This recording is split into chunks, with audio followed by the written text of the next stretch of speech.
Death Be Not Proud by John Donne, Holy Sonnet 10. Summary, analysis, and explanation. Hello and welcome to the discourse.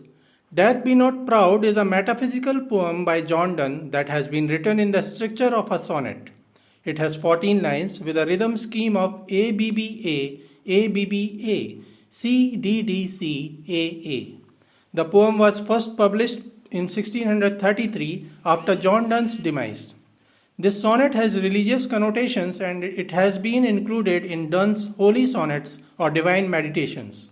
Holy Sonnets is a collection of religious sonnets that were written by John Donne. There are 19 such sonnets, and Death Be Not Proud is sonnet number 10. Death Be Not Proud has 4 stanzas. The first 3 stanzas have 4 lines each, while the last stanza is a doublet with 2 lines.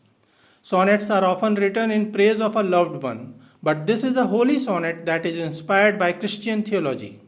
Summary: John Donne personified death in this poem to offer his philosophy of life and death.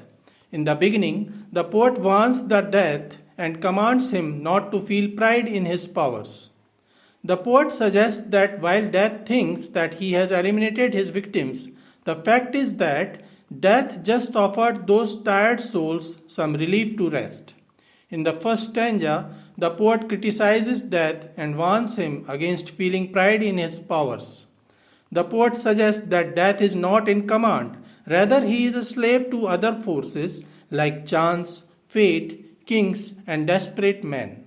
Desperate men are those who, being cowardly, take their own lives to run away from worldly sufferings and responsibilities. The second stanza is in contrast with the first, as the poet praises death for its good qualities.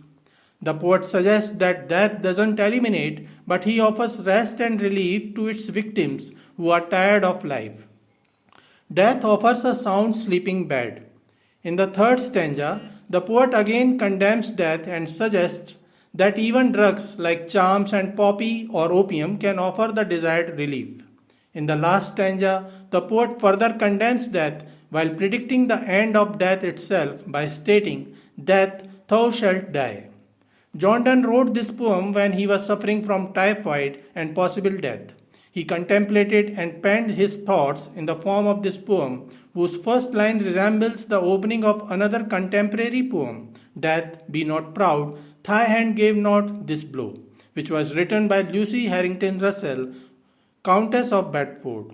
Lucy was a patron of John Donne. Line by line explanation. Death, be not proud, though some have called thee mighty and dreadful, for thou art not so. Line first and second. The poem starts with the bold and commanding stance of the poet. Donne personifies the death and addresses it as a man.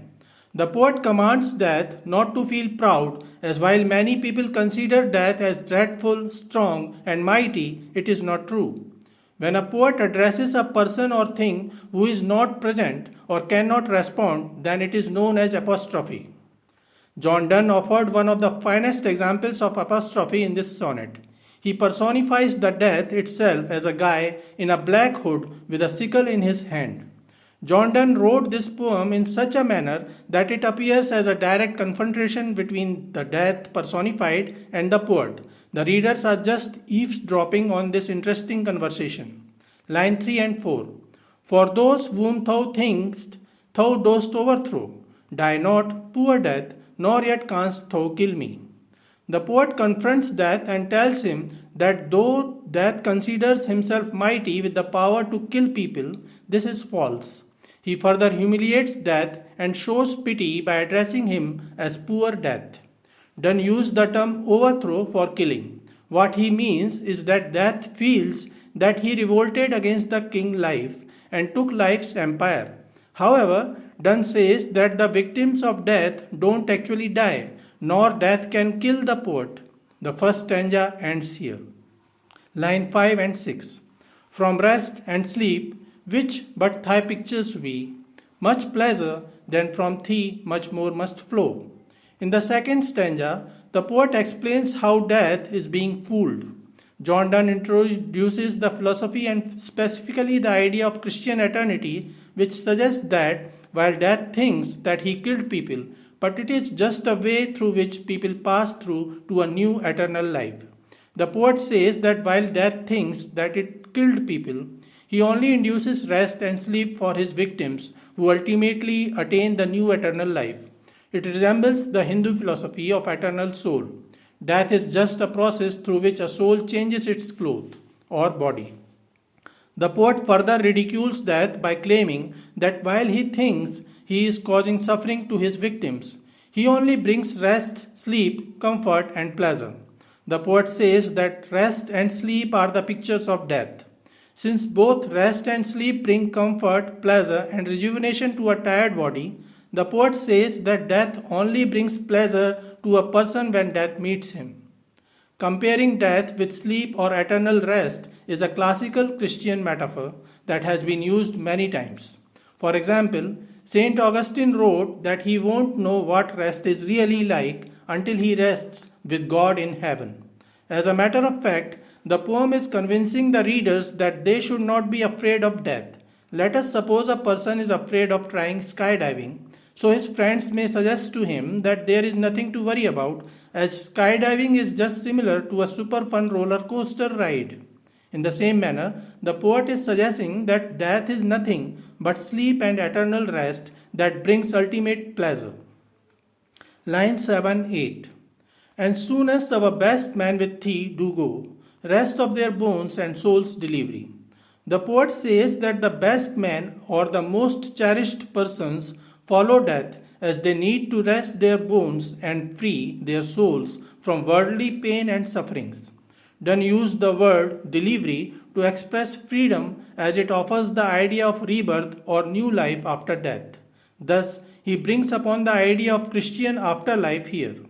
These lines can be understood by considering the situation of army men. Only a few people choose to be soldier and they are ready to go to war and die. Donne declares that the best men volunteer themselves to meet the death as they know they will be having greater pleasure in the afterlife. This may remind you of the idea of jihad or crusades. The second stanza ends here. Line 9 and 10. Thou art slave to fate, chance, kings, and desperate men, and those with poison, war, and sickness dwell. In Petrarchan sonnets, poets often offer a sharp U-turn from the tone of previous stanzas in the third stanza, and here too the poet changes his tone. In the second stanza, the poet was actually praising death, suggesting that he offers pleasure, rest, and peace for the best men. The poet begins attacking death again in the third stanza and calls him a slave. The third stanza begins with the explanation of the real position of Mr. Death in the poet's eyes. The poet says to Death that he is not in a commanding position. Rather, he is just a minion, a slave to other forces. The poet names those forces as fate, chance, kings, and desperate men. What the poet means is that death cannot decide whom to offer death or rest and sleep in the eyes of the poet, as this is decided by the fate of a person or a person dies by chance. Fate and chance are exactly opposing concepts. Fate means determinism, nobody can escape fate. However, chance is totally indeterministic. Chance means luck. The idea that things or events can happen out of turn or for no particular reason. Another force that the poet mentions are the kings who rule death sentences. The fourth force mentioned is desperate men, people willing to end themselves. They can be failure men with suicidal tendencies or highly spiritual men ready to give up their bodies to meet God in the afterlife. Donne suggests that such desperate suicidal men are losers. In the 10th line, he further castigates death and claims that death has foolish friends who indulge in drugs, poison, war, and sickness. Again, Donne personified poison, war, and sickness as friends of Mr. Death.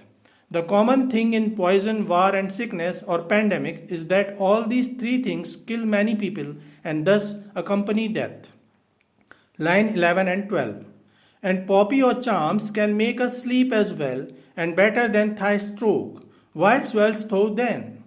John Donne compared death with rest and sleep in lines 5 and 6 and suggested that death is even better than sleep as it offers the pleasure of afterlife. Here in the line 11 and 12, the poet takes a U-turn and says that death is not at all required. The poet suggests that one doesn't need to die to attain rest and sound sleep for their body and soul. He may simply use poppy or opium or magic charms or drugs to have a sound sleep.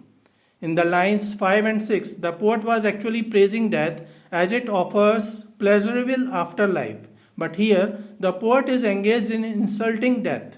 The poet is willing to disregard the happiness of afterlife, as sound sleep can also be attained through opium, and poppy makes people feel ecstasy or extreme happiness too.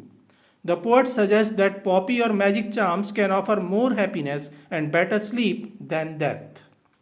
The poet uses the word stroke, which can either be a gentle stroke like that of patting of some child's head in praise and affection, or it can be a brutal, violent stroke of a sword like that of a stroke by a soldier against an enemy soldier.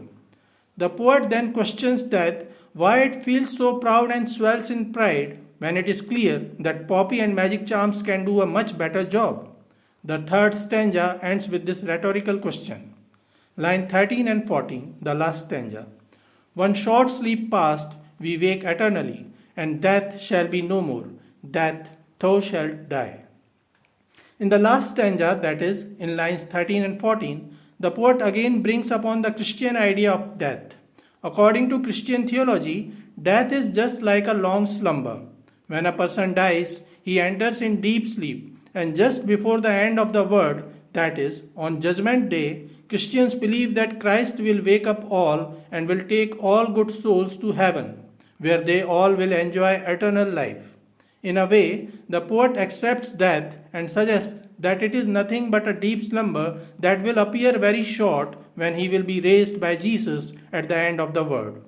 When apocalypse happens, Jesus takes all good souls to heaven to enjoy eternal life, and hence there isn't any more death in heaven.